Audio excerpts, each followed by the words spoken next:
uru rupapuro rurimo amakuru kandi mugira amatsiko yo kuyareba.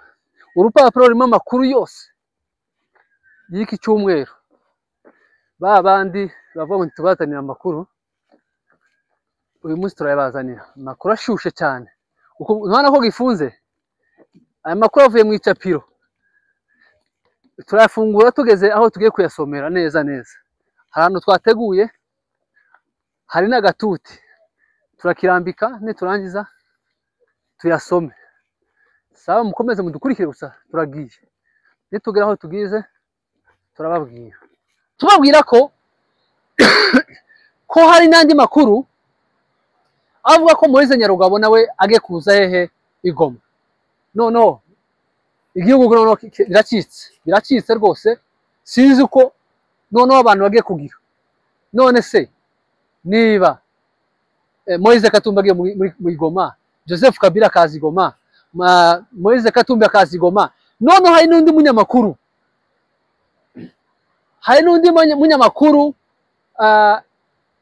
witwa Wembi, Steve Wembi. Ni umunyamakuru ukora kuri CNN. Ni umunyamakuru ukomeye cyane, umunyamakuru igihugu cyose kizi, umunyamakuru abantu bose baramuzi. Ni umuntu ukomeye mu bijanye n'itangazamakuru. Ni ukuvuga ngo nawe agiye kwifatanya n'ubutegetsi harabwa AFC M23. Bigaragara ko M23 yakomeye cyane. M23 yagiye kubona imbaraga zidasanzwe. Inshuti zacu, mwiriwe abandi mwaramutse bitewe naho muherereye. Hano n'ubundi ni kuri Scott TV show. Twongeye kubazanira amakuru kandi uyu munsi mwebwe mutarakora subscribe mwikore, umwaye ko turabashimiye. Uyu munsi tubafitiye amakuru kandi tubafitiye amakuru y'uyu munsi. Turababwira hejuru ya politike yo muri Kongo. Turababwira ko uyu munsi ku cyumweru turababwira uburyo Joseph Kabila ari Goma.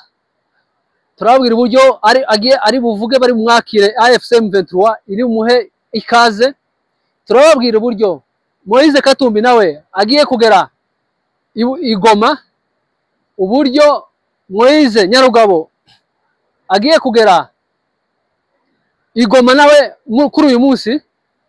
Turababwira uburyo politiki imeze muri aka kanya i Kinshasa n'ahandi muri rusange. Turababwira uburyo Joseph Kabila ubu ngubu tuvugana ari i Goma. Niyo mpamvu bavuga ngo politike nta mwanzi w'iteka ryose, nta n'ishiti ibaho iteka ryose. Joseph Kabila yabayeho perezida wa Repubulika Iharanira Demokarasi ya Kongo. Sinibuka neza niba atari 2001 ni gutyo. Yamaze imyaka 18 ku butegetsi bwa Kongo. Amaze manda yiwe ahereza mugenzi wiwe Kisekedi, atanga ubutegetsi ku mahoro. Amaze gutanga ku butegetsi ku mahoro, hari ibyo basinye iwe na perezida Kisekedi. Barangije kubisinya barabyumvikana. Kisekedi amaze kugera ku butegetsi aramuhinduka. Amaze kumuhinduka, Joseph Kabila abona ko uyu mugabo ashobora kumugirira nabi, aracika aje hanze y'igihugu.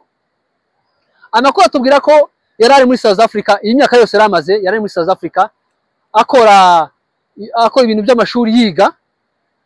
Imyaka yose nta waruzi aherereye. Twese twumvaga ngo Kabila ari hanze, nta muntu waruzi aho umuryango wiwe uri, nta waruzi aho aherereye. Ariko muri imyaka igera mbese kuva ngo mbere yo kwaza amakuru yamenyekanye ko yari aherereye hehe muri South Africa. Nyuma yabo aza kuza mu bihugu twegeranye muri Mozambique arahatemberera. None uyu munsi tuvugana ari muri Kongo. Cya gihugu yatorotse, cya gihugu yahunze, ubu ngubu ari muri Kongo. Kongo rero ni gute? Kongo, Kabila izi nyeshamba zose ari kumwe nazo yahoze azirwanya. Mwumva ukuntu politike imeze. Kabila aba bose bari mu nyeshamba muri M23 bose yahoze abarwanya. Duhereye kuri Makenga Kabila yamukiriye urwo gupfa. Yamuciriye urwo gupfa, aramuhiga Makenga aracika nta waruziye yari ariko yari baramuciriye urupfu rwo gupfa. Nyuma yabwo M23 isa nk'ihagaze kuko bayigize kwirwanya, bamwe baratabanyika baje mu Rwanda, abandi baje mu Bugande, abandi baba civile ntaho bagenda mu bihugu bitandukanye. Uyu munsi rero Kabila yiyunze nazanyeshamba yahoze arwanya. Binavugwa ko Joseph Kabila ubu ngubu bavuga ko yari we wasupportingaga M23 hamwe na Moise Katumbi. Tubabwira ukuri ejo Katumbi nawe azaba ari muri Kongo, azaba ari Goma, nawe yakirwe kimwe na Kabila. Moise Katumbi murabizi ko yabaye guverineri wa Katanga kandi ari umugabo ukomeye wakoze ibikorwa yateje iwabo imbere, yari umupoliticiye mwiza cyane kandi yahataniye no kuba perezida w'igihugu. Ariko ndabwiza ukuri iyi leta ya Kisekedi mu by'ukuri igeze aharinibuka, igeze ku mwisho, kubera ko Kisekedi umunsi akicumva ko Kabila yageze igoma yarari mu nama iraza Katanga, yese yuri indege atabwiye bagenzi biwe asubira Kinshasa. Bigaragara ko Kisekedi yagize ubwoba kuko nubundi urabona n'abapolitisi bose n'abapolitisi bakomeye, n'abagabo bafite ijambo, n'abagabo bafite inararibonye muri politike, kuvuga ngo uhanga n'umuntu wari perezida aza amabanga yose. Ikindi Kisekedi abajenero bose, abasirikare bose bari muri ari mu gisirikare cya Kongo bari bahoze ari abasirikari bari kwa Kisekedi, bari kwa Kabila. Abo bose bahoze abasirikare ku ngoma ya Kabila. Tuvuge ko Kisekedi afite ubwoba ko bano basirikare bamukubita kudeta. Kisekedi afite ubwoba ko bano bagabo bomukura ku butegetsi. Rero iyi politiki iragoye. AFC M23 igiye gukomera, igihinduye strategy. Intambara nibwo itangiye rero. Mwaye muzi ko intambara ngo igiye kurangira, igiye gushira, ariko aya masaha intambara nibwo igiye gutangira. Muri yangana nari mbonye igishindi ngikira ko ndakibona, nari mbonye igishindi ahantu turi mu by'ukuri timwo hamenye, ariko reka tubabwire uko muri Kongo hameze. Yahabereka ngikira igishindi, muhimbwiye ko turababesha. Ngikira igishindi ko turakibona. Yes. Bivuze iki? Bivuze ko Kabila na Katumbi Moise bagiye gufatikanya na ziranyeshamba za FC M23 natwirwaneho. Bagiye gukubita umwanzi ayo leta, bamukore ku butegetsi. Abantu bose bavuga ururimi rw'Ikinyarwanda babone freedom, bagira uburenganzira, n'abandi bose bakadamijwe babone uburenganzira. Tubabwira ko ko hari nandi makuru avuga ko Moise Nyarugabo nawe age kuza hehe igoma. No igihugu biracitse rwose, sinzi uko abantu bagiye kugira. None se niba Moise Katumbi agiye muri Goma, Joseph Kabila akazi Goma, Moise Katumbi akazi Goma, none hari n'undi munyamakuru